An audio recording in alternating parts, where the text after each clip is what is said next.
25 minutos para las 12 del mediodía. Abrimos nuestro espacio semanal con Euskadi Gaskuntza. Juan Aguirre, hola, ¿qué tal? Egunon, Xavier, bienvenido. Gracias. En 2008 se conmemora el centenario de Pedro Viteri Arana. Es una personalidad de referencia en la historia de la enseñanza en Guipúzcoa. Con ese motivo se está desarrollando un programa de actos organizados por Euskadi Gaskuntza y el Ayuntamiento de Urnieta, que se va a prolongar hasta mayo, cuando se cumplan 100 años justos del fallecimiento de Pedro Viteri. Todos los que somos guipuzcoanos conocemos algunas escuelas Viteri. Evidentemente. En Hondarribia también las había, Hombre, las escuelas Viteri. Sí, bueno, dentro de este programa hoy vais a presentar un libro, Breve Historia de la Enseñanza en Urnieta, en el centenario de Pedro Viteri Arana, así que hoy tienes calidad de conductor entrevistado, Juan, pues sí, porque tú eres autor junto con Aitziber Salinas de ese libro, ¿no? Eso es que nos acompaña hoy. Egunon, Aitziber. Bueno, a ver, contadme, ¿quién fue Pedro Viteri? Bueno, pues empiezo yo. Mira, Xavier, Pedro Viteri era un hombre que nació en Mondragón en el 1833, padre alavés, madre guipuzcoana, y con su hermano José Bernabé, pues son personas pues de un capital, su padre era un hombre de negocios, etcétera, y entonces, bueno, recibió una educación para la época distinguida, ¿no? Les mandaron a Bayona, al liceo, luego a Inglaterra, y cuando su padre falleció a mediados del siglo XIX, pues los hermanos recibieron ese capital, esa herencia, y además la multiplicaron, hicieron inversiones pues muy ventajosas en Madrid, en Londres, y sobre todo en París, en Francia, donde se ubicaron, ¿verdad?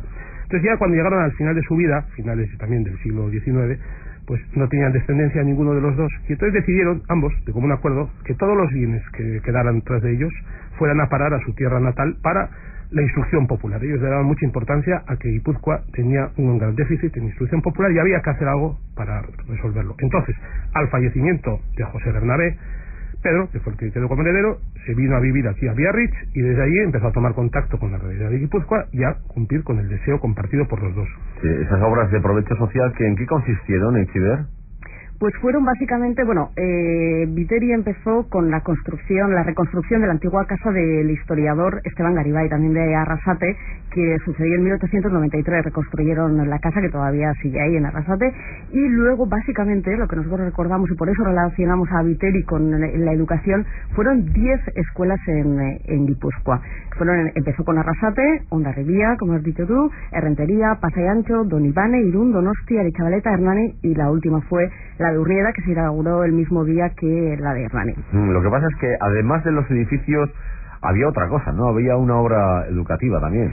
Sí, porque claro, la importancia va más allá de los edificios, la importancia de la obra educativa de los hermanos Viteri, que como se ha dicho la presentación, paciente, habría que hablar, siempre decimos Pedro Viteri, pero habría que hablar de los hermanos Viteri. La importancia es que no solamente crearon la infraestructura, no solamente crearon casas, edificios para poder albergar escuelas, sino que además las dotaban con dinero para que pudiera desarrollarse la educación. Una educación bajo un modelo, hay que darse cuenta de la época, que le damos un modelo laico, un modelo que ellos traían un poco, el modelo francés, una educación separada de la religión, con los valores, en fin, no se puede hablar de laicismo en el siglo, hace 100 años en misma manera que hoy, pero evidentemente una educación distinta de la que se estaba dando en ese momento habitualmente desde las congregaciones religiosas.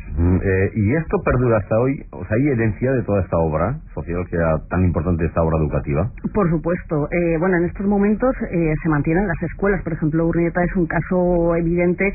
Cuando se quemó el ayuntamiento de Urnieta, los niños se quedaron sin saber muy bien dónde podrían recibir esas clases, y hoy en día lo que fue la Icastola, la escuela Viteri, esas escuelas nacionales, que tuvo un proceso muy largo, hoy en día es Egape Icastola Público A, y dan una educación pública, y está integrado perfectamente en el sistema educativo actual. Y lo mismo pasa con otras muchas escuelas. En Hernani, por ejemplo, ahora es Casa de Cultura, se han ido transformando, pero desde luego fue una semilla que ha dado sus frutos. ¿Por qué os habéis fijado en Urnieta, en el caso de Urnieta? Esto fue una beca que el ayuntamiento, mediante un acuerdo entre Euskadi Gaskuntza y el ayuntamiento de Urnieta, convocaron una beca con motivo del centenario de la muerte de Viteri, con motivo del centenario de la escuela Azcorte Viteri. Convocaron la beca y ellos hicieron la convocatoria, ellos organizaron las bases con motivo de este aniversario. Nosotros nos presentamos y la hemos hecho. Pero Urnieta, Xavier, tiene una particularidad desde el punto de vista educativo, es decir, a más allá de que están las escuelas Viteri que ahí perviven, como ha explicado Aitziber, Urnieta es una población no muy grande, pero sin embargo que tiene un catálogo, ha tenido a lo largo de su historia un catálogo de centros de enseñanza increíble, completísimo, que es lo que refleja este libro, ¿no? Es decir, ha tenido desde maestros por fundación privada desde el siglo XVII, luego escuelas municipales, escuelas nacionales, escuelas particulares, o sea, privadas creadas por por la fábrica Brunet, en el caso de la parte obrera, en el barrio obrero de Oria, y agrarias creadas pues por comunidades rurales. Es decir, escuelas rurales y Castola, iniciativa privada de los años 60. Y luego, más tarde, escuelas públicas, colegios religiosos, cuidado, además, noviciado, ha tenido un seminario y ahora una escuela profesional. Esto estamos hablando de una población de 1.500 habitantes hace... Ya, vosotros habéis recogido la historia de esa obra social de los hermanos Vittori, pero también os habéis adentrado mucho en lo que es la intrahistoria, ¿no? Las pequeñas historias que sucedían dentro de esa gran historia, ¿no? Sí, porque al fin y al cabo los protagonistas de la historia somos todos y cada uno de nosotros que lo vivimos, y en este caso pues los mayores de Urnieta tienen muchas cosas que contar sobre lo que vivieron en Viteri, que por cierto en Urnieta, por ejemplo, el nombre Viteri a muchos les ha sorprendido porque ha quedado un poco en la sombra, así como en Hernani, en Hondarribi, etcétera. Pues bueno, se mantiene el nombre de Viteri en calles, en casas de cultura, etcétera. Pues en Urnieta ahora ha salido a relucir que esa escuela también era una escuela Viteri. Bueno, la cuestión es que los protagonistas son los que estudiaron, algunos dieron incluso clases en esas escuelas Viteri, y todas sus vivencias, como por ejemplo que tenían que cambiarse de zapatos pues cuando llegaban a la Icastola, a la escuela, bajaban del caserío con las abarcas, dejaban los zapatos guardados en una esquinita y se ponían los zapatos limpios para ir a la escuela. A la vuelta hacían lo contrario, tenían que poner la calefacción, tenían que barrer y limpiar la escuela. Todas las actividades que tenían que hacer para conseguir un cuaderno, el material escolar, la gran enciclopedia que era el saber de la clase, y que no tiene nada que ver con la cantidad de información que tienen los jóvenes de hoy en día. Muchísimas anécdotas y un poco pues recoger esa historia que tiene mucho que ver con el día a día de los urnietarras. Mira, Juan, yo alguna vez te he escuchado aquí en los programas de Euskadi Asunza que sabemos poco de lo que ha sido la historia de la educación, ¿no? Y que hubo algunas generaciones que se perdieron, de maestros y maestras, sobre todo con el trauma de la guerra y la llegada del franquismo, que convendría también ir recordando y recuperando un poco esa historia, ¿no? Efectivamente, en este programa hemos tratado, ¿verdad, Xavier, alguna vez este tema que me parece que es muy interesante, ¿no? Es decir, yo creo que ahora se empieza a valorar la importancia de estos estudios locales, ¿no? Hemos estado muy fijados siempre en el estudio de la macrohistoria, de los grandes acontecimientos de la historia de nuestro país. Ahora yo creo que se empieza ya a valorar la importancia local, la microhistoria, que al fin y al cabo es el complemento necesario e imprescindible de la macrohistoria. Desde Eusko Ikaskuntza, desde luego, se está trabajando en esta labor a través de los convenios con ayuntamientos,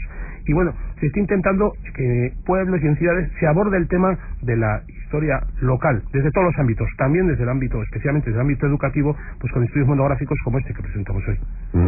¿El caso de los hermanos Vittori es un caso aislado o no? ¿Hubo otros que también hicieron ese tipo de obras sociales por esa época? Pues verdaderamente, vamos a ver, es verdad que existen muchos personajes de este tipo, es decir, mucha gente que creaban, eso se llamaban escuelas de patronato, que se sustentaban, que se abrían con el dinero de algún filántropo, muchas veces, sobre todo en Navarra, por ejemplo, por donaciones de indianos, ¿no? Que venían y decían, bueno, en mi pueblo, este dinero para que se cree una escuela o para que haya un maestro. Esto es una constante en la historia de este país.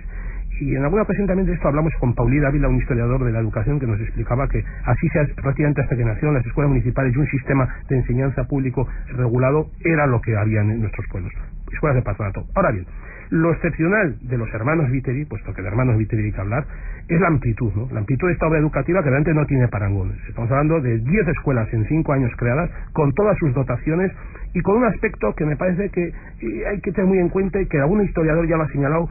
Es muy interesante que el fenómeno del cooperativismo Mondragones, por ejemplo, a partir de los años 50 del siglo XX, se asienta en muchos antecedentes, desde luego, pero uno de los cuales, y no menor, es también la obra, por ejemplo, dejada por Pedro y José Bernabé Viteri en su pueblo natal.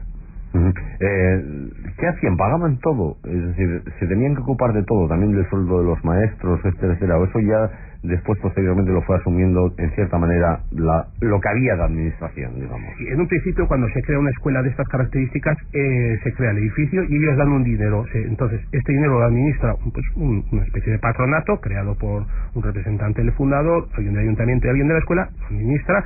Intentan invertirlo para que lógicamente se multiplique y pueda servir en sucesivos cursos, y a partir de cierto año pues esto ya fue revirtiendo, la escuela de patronato privada ya fue revirtiendo en un sistema municipal, porque lógicamente con el dinero que había dejado Viteri malamente se podía mantener la escuela durante muchos años. Entonces, llegado ya a un cierto momento, el ayuntamiento se hacía cargo y entonces la escuela se convertía en una escuela municipal, y al cabo de 2 años esa escuela municipal, por lo menos en el caso por ejemplo de Urnieta, se transforma en escuela regional. Supongo, Aichiber, que habéis tenido oportunidad de ver también además material gráfico muy interesante, ¿no? Porque tiene que ser muy curioso. Sí, desde luego.